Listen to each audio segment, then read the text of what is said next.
안녕하세요. 5-8 열왕기상 12장부터 13장까지 말씀 함께 읽도록 하겠습니다. 열왕기상 12장입니다. 르호보암이 세겜으로 갔으니 이는 온 이스라엘이 그를 왕으로 삼고자 하여 세겜에 이르렀음이더라. 느바세 아들 여로보암이 전에 솔로몬 왕의 얼굴을 피하여 애굽으로 도망하여 있었더니 이제 그 소문을 듣고 여전히 애굽에 있는 중에 우리가 사람을 보내 그를 불렀더라. 여로보암과 이스라엘의 온 회중이 와서 르호보암에게 말하 이르되 왕의 아버지가 우리의 멍에를 무겁게 하였으나 왕은 이제 왕의 아버지가 우리에게 시킨 고역과 매우 무거운 멍에를 가볍게 하소서. 그리하시면 우리가 왕을 섬기겠나이다. 로밤이 대답하되 갔다가 3일 후에 다시 내게로 오라 하매 백성이 가니라. 로밤 왕이 그의 아버지 솔로몬의 생전에 그 앞에 모셨던 노인들과 의논하여 이르되 너희는 어떻게 충고하여 이 백성에게 대답하게 하겠느냐? 대답하여 이르되 왕이 만일 오늘 이 백성을 섬기는 자가 되어 그들을 섬기고 좋은 말로 대답하여 이르시면 그들이 영원히 왕의 종이 되리이다 하나 왕이 노인들이 자문하는 것을 버리고 자기 앞에 모셔 있는 자기와 함께 자라난 어린 사람들과 의논하여 이르되 너희는 어떻게 자문하여 이 백성에게 대답하게 하겠느냐 백성이 내게 말하기를 왕의 아버지가 우리에게 매우 멍에를 가볍게 하라 하였느니라 함께 자라난 소년들이 왕께 아뢰어 이르되 이 백성들이 왕께 아뢰기를 왕의 부친이 우리의 멍에를 무겁게 하였으나 왕은 우리를 위하여 가볍게 하라 하였은즉 왕은 대답하기를 내 새끼손가락이 내 아버지의 허리보다 굵으니 내 아버지께서 너희에게 무거운 멍에를 매게 하였으나 이제 나는 너희의 멍에를 더욱 무겁게 할지라 내 아버지는 채찍으로 너희를 징계하였으나 나는 정갈 채찍으로 너희를 징계하리라 하소서. 3일 만에 여로보암과 모든 백성이 르호보암에게 나왔으니 이는 왕이 명령하여 이르기를 3일 만에 내게로 다시 오라 하였습니다. 왕이 포악한 말로 백성에게 대답할세 노인의 자문을 버리고 어린 사람들의 자문을 따라 그들에게 말하여 이르되 내 아버지는 너희의 멍에를 무겁게 하였으나 나는 너희의 멍에를 더욱 무겁게 할지라. 내 아버지는 채찍으로 너희를 징계하였으나 나는 정갈 채찍으로 너희를 징치하리라 하니라. 왕이 이같이 백성의 말을 듣지 아니하였으니 이 일은 여호와께로 말미암아 난 것이라. 여호와께서 전에 실로 사람 아히야로 느바세 아들 여로보암에게 하신 말씀을 이루게 하심이더라. 온 이스라엘이 자기들의 말을 왕이 듣지 아니함을 보고 왕에게 대답하여 이르되 우리가 다윗과 무슨 관계가 있느냐? 이세 아들에게서 받을 유산이 없도다. 이스라엘아 너희의 장막으로 돌아가라. 다윗이여 이제 너는 내 집이나 돌아보라 하고 이스라엘이 그 장막으로 돌아가니라. 그러나 유다 성읍들에 사는 이스라엘 자손에게는 르호보암이 그들의 왕이 되었더라. 르호보암 왕이 역군의 감독 아도람을 보냈더니 온 이스라엘이 그를 돌로 쳐 죽인지라. 르호보암 왕이 급히 수레에 올라 예루살렘으로 도망하였더라. 이에 이스라엘이 다윗의 집을 배반하여 오늘까지 이르렀더라.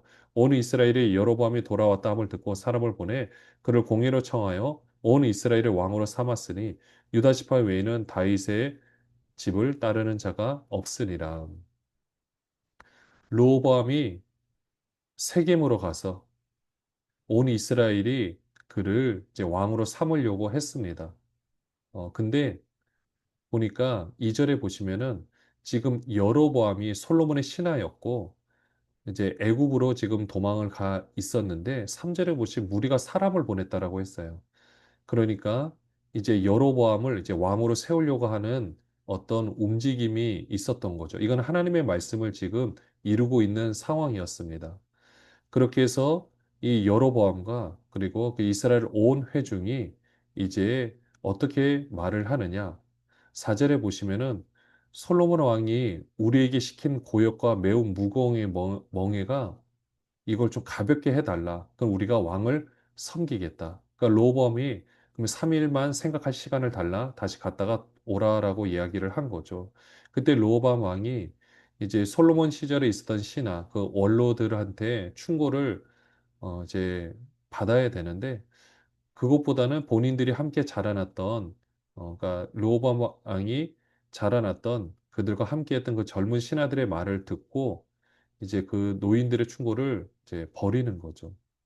그 자문을 받지 않은 겁니다. 그때 뭐라고 말을 하냐면요. 10절에 보시면 내 새끼손가락이 내 아버지 허리보다 굵으니 그러니까 나는 더 많은 것으로 너희를 다스리겠다. 또 11절 후반절에 보시면은 나는 정갈 채찍으로 너희를 다스리겠다. 이렇게 그 신하들이 말하라고 시킨 거죠. 그래서 3일 만에 여로보암하고 이제 그 온 이스라엘의 아마 대표들이 왔습니다. 이 왔을 때 그냥 노인의 자문을 버리고 15절에 보시면은 그냥 그 젊은 신하들의 말대로 정갈 채찍으로 너희를 징치하겠다라고 얘기를 한 거죠. 근데 15절에 어떻게 이 부분을 언급하고 있느냐? 왕이 이같이 백성의 말을 듣지 아니하였으니 이는 여호와께로 말미암아 난 것이라. 그래서 온 이스라엘 백성들이 다 떠나고요. 여로보암을 왕으로 삼게 되는 겁니다. 그러니까 르호보암은 이제 막 급히 도망칠 수밖에 없게 되는 거죠. 21절에 보시면 르호보암이 예루살렘에 이르러 유다 온 족속과 베냐민 지파를 모으니 택한 용사가 18만 명이라. 이스라엘 족속과 싸워 나라를 회복하여 솔로몬의 아들 르호보암에게 돌리려 하더니 하나님의 말씀이 하나님의 사람 스마냐에게 임하여 이르시되 솔로몬의 아들 유다 왕 르호보암과 유다와 베냐민 온 족속과 또 나 그 남은 백성에게 말하여 이르기를 여호와의 말씀이 너희는 올라가지 말라. 너희 형제 이스라엘 자손과 싸우지 말고 각기 집으로 돌아가라. 이 일이 나로 말미암아 난 것이라 하셨다 하라 하신지라. 그들이 여호와의 말씀을 듣고 그 말씀을 따라 돌아갔더라. 이제 르호보암이 이제 이 왕권은 이제 본인한테 있는 건데 어떻게 저 여로보암이 차지할 것인가 그런 생각에 이제 군대를 일으키려고 합니다. 그때 하나님의 말씀이 22절을 보면 하나님의 사람 스마야에게 임하여서 이 모든 일은 하나님으로부터 난 것이니 너희는 이 군대를 모으지 말라라고 말씀하셔서 그냥 다 원래대로 돌아가게 됩니다. 25절에 보시면은요. 여로보암이 에브라임 산지에 세겜을 건축하고 거기서 살며 또 거기서 나가서 분우엘을 건축하고 그의 마음에 스스로 이르기를 나라가 이제 다윗의 집으로 돌아가리로다. 만일 이 백성이 예루살렘에 있는 여호와의 성전에 제사를 드리고자 하여 올라가면 이 백성의 마음이 유다 왕 된 그들의 주 르호보암에게로 돌아가서 나를 죽이고 유다의 왕 르호보암에게로 돌아가리로라 하고 이에 계획하고 두 금송아지를 만들고 무리에게 말하기를 너희가 다시는 예루살렘에 올라갈 것이 없도다. 이스라엘아 이는 너희를 애굽 땅에서 인도하여 올린 너희의 신들이라 하고 하나는 베델에 두고 하나는 단에 둔지라. 이 일이 죄가 되었으니 이는 백성들이 단까지 가서 그 하나에게 경배함이더라. 그가 또 산당들을 짓고 레위 자손 아닌 보통 백성으로 제사장을 삼고 여덟째 달 곧 그 달 15째 날로 절기를 정하여 유다의 절기와 비슷하게 하고 제단에 올라가되 베들에서 그와 같이 행하여 그가 만든 송아지에게 제사를 드렸으며 그가 지은 산당의 제사장을 베델에서 세웠더라. 그가 자기 마음대로 정한 달 곧 여덟째 달 15째 날로 이스라엘 자손을 위하여 절기로 정하고 베델에 쌓은 제단에 올라가서 분향하였더라. 지금 이때만 하더라도 여로보암이 왕이 되고 르호보암이 남유다의 왕이 되었지만 백성들은 서로 그냥 예루살렘에 왔다 갔다 했던 것으로 보여집니다. 그러니까 여로보암이 이제 걱정이 되는 거죠. 만약에 이 지금 북이스라엘 백성들이 그냥 예전처럼 예루살렘에 가서 예배를 하게 되면 제사를 하게 되면 그 마음이 또 르호보암한테 가지 않을까? 그럼 나를 죽이지 않을까? 이런 생각이 들어서 28절을 보시면 계획하고 두 금송아지를 만들었어요. 하나는 29절에 단에 두고 하나는 베델에 두었습니다. 근데 문제는 이 일이 죄가 되는 거죠. 사람들이 예루살렘 가서 하나님을 만나는 것이 아니라 지금 이제는 단에 가서 베델에 가서 이 금송아지를 섬기게 되는 거죠. 또 31절에 보시면은 레위 자손이 아닌 보통 백성으로 제사장을 삼고요. 절기도 유다와 절기가 그냥 비슷하게 바꿔 버립니다. 그러니까 여로보암이 자기 멋대로 지금 이 모든 일들을 하고 있는 거죠. 왕의 권한을 가지고 그냥 자기의 왕권 때문에 이스라엘 백성들이 어떻거든 상관하지 않고 그냥 절기 제사장도 만들고 금송아지도 만들게 되는 겁니다. 13장에 보시면은요. 보라 그때 하나님의 사람이 여호와의 말씀으로 말미암아 유다에서부터 베델에 이르니 마침 여로보암이 제단 곁에 서서 분향하는지라 하나님의 사람이 제단을 향하여 여호와의 말씀으로 외쳐 이르되 제단아 제단아 여호와께서 이와 같이 말씀하시기를 다윗의 집에 요시아라 이름하는 아들을 낳으리니 그가 내 위에 분향하는 산당 제사장을 내 위에서 제물로 바칠 것이요 또 그 사람의 뼈를 내 위에서 사르리라 하셨느니라 하고 그날에 그가 징조를 들어 이르되 이는 여호와께서 말씀하신 징조라 제단이 갈라지며 그 위에는 재가 쏟아지리라 하매 여로보암 왕이 하나님의 사람이 베델에 있는 제단을 향하여 외쳐 말함을 들을 때에 제단에서 손을 펴며 그를 잡으라 하더라 그를 향하여 편손이 말라 다시 거두지 못하며 하나님의 사람이 여호와의 말씀으로 보인 징조대로 제단이 갈라지며 재가 제단에서 쏟아진지라 왕이 하나님의 사람에게 말하 이르되 청하건대 너는 나를 위하여 내 하나님 여호와께 은혜를 구하여 내 손이 다시 성하게 기도하라 하나님의 사람이 여호와께 은혜를 구하니 왕의 손이 다시 성하여 전과 같이 되니라. 왕이 하나님의 사람에게 이르되 나와 함께 집에 가서 쉬라. 내가 내게 예물을 주리라. 하나님의 사람이 왕께 대답하되 왕께서 왕의 집 절반을 내게 준다 할지라도 나는 왕과 함께 들어가지도 아니하고 이곳에서는 떡도 먹지 아니하고 물도 마시지 아니하리니 이는 곧 여호와의 말씀이 내게 명령하여 이르시기를 떡도 먹지 말며 물도 마시지 말고 왔던 길로 되돌아 가지 말라 하셨음이니이다 하고 이에 다른 길로 가고 자기가 베델에 오던 길로 되돌아 가지도 아니하니라. 하나님의 사람이 여호와의 말씀으로 말미암아 유다에서부터 베델에 이르게 됐습니다. 북이스라엘에서 온 것이 아니라 남유다에서 왔습니다. 근데 그때 보니까 지금 이 베델에서 이 여로보암이 분향을 하고 있는 겁니다. 제단 곁에 서서 분향을 하고 있을 때 이 하나님의 사람이 외치는 거예요. 제단아 제단아 여호와께서 이와 같이 말씀하시기를 다윗의 집에 요시아라 이름하는 아들을 낳으리니 그가 내 위에 분향하는 산당 제사장 레위에서 제물로 바칠 것이요 또 사람의 뼈를 레위에서 사르리라 하셨느니라 하고 이 말씀대로 정말 요시아 왕 때 종교개혁이 일어나면서 이런 놀라운 역사가 일어나게 됩니다. 그렇게 말하면서요. 3절에 징조가 있을 것이다.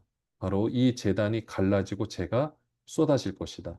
근데 여로보암 왕이 그 얘기를 하는 걸 듣고 기가 막힌 거죠. 4절에 보시면 손을 딱 펴서 저 사람 잡아라.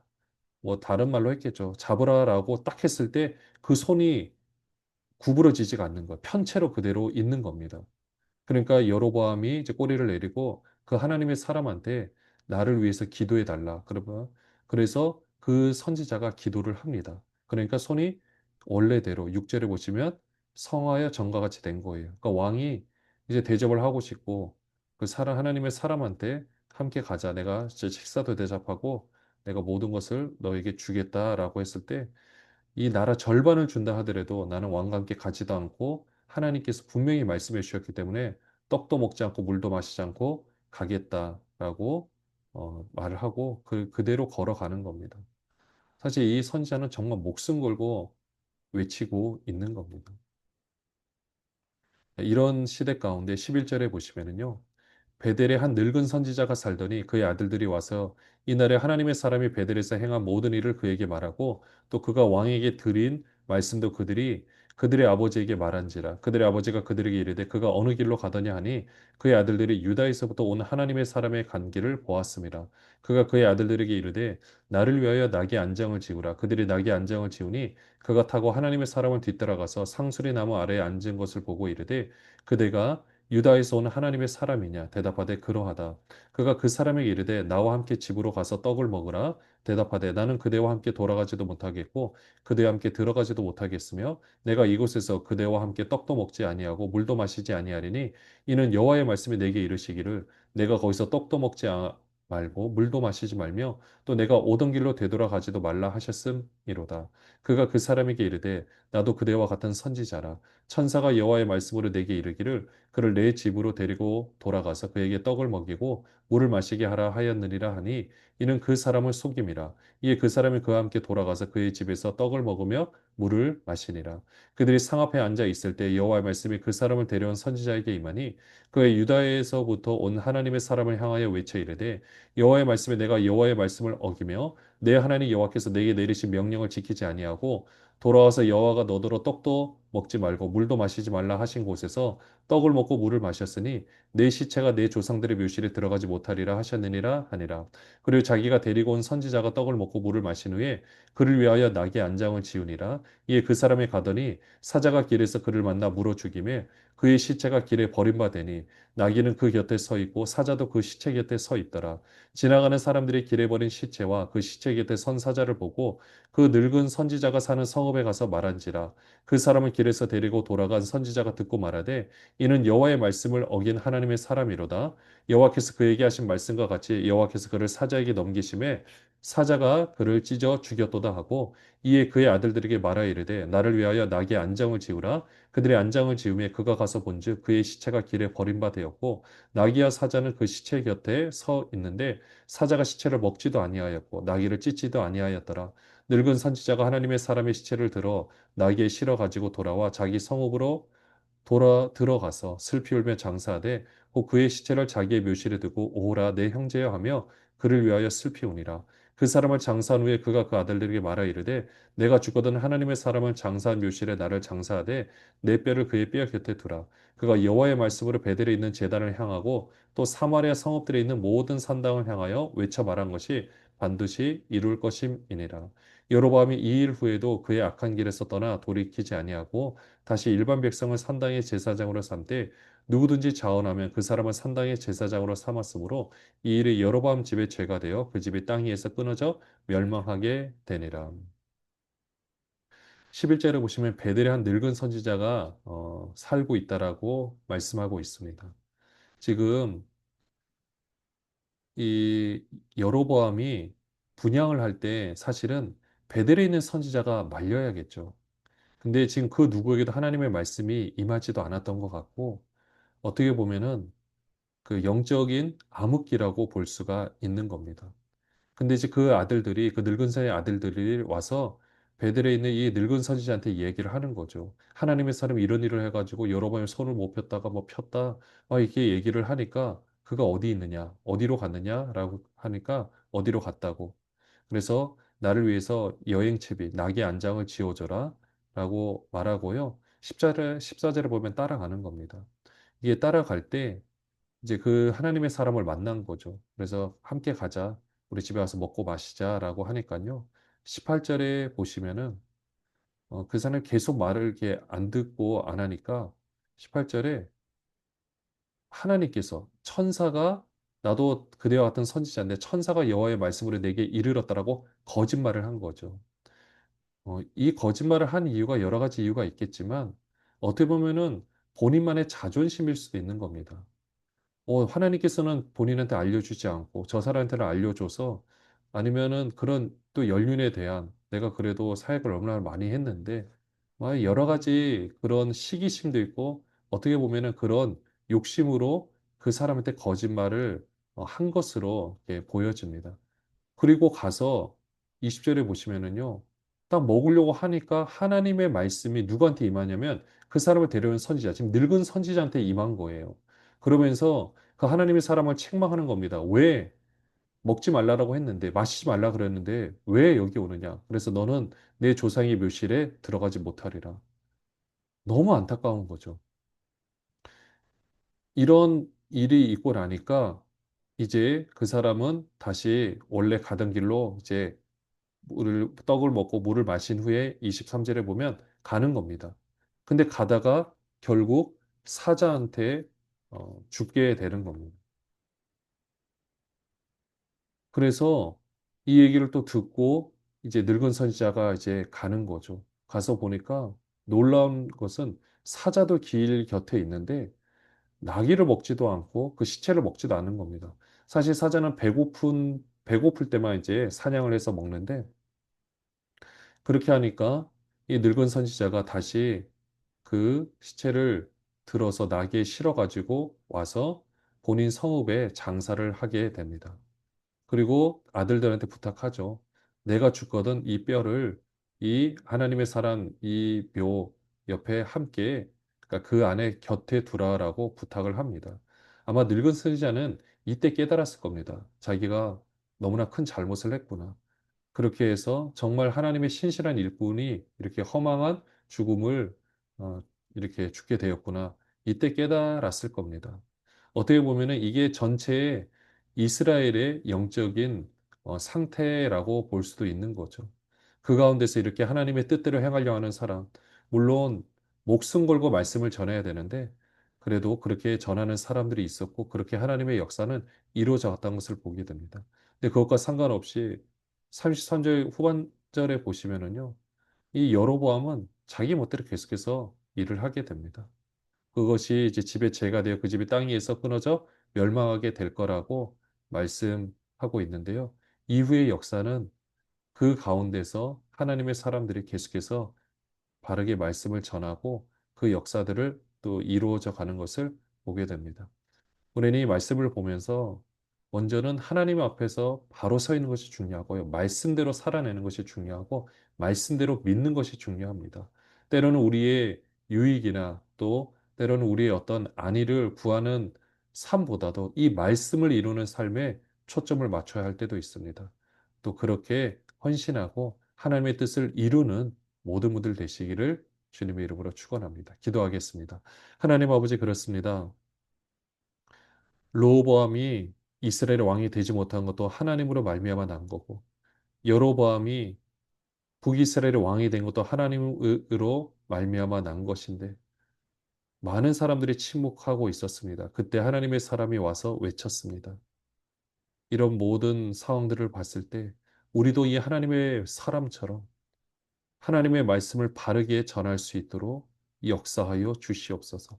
말씀대로 이루시는 것을 바라보고 믿게 하여 주시옵소서. 성령 하나님께서 인도하여 주시옵소서. 예수 그리스도의 이름으로 기도합니다. 아멘. 안녕하세요.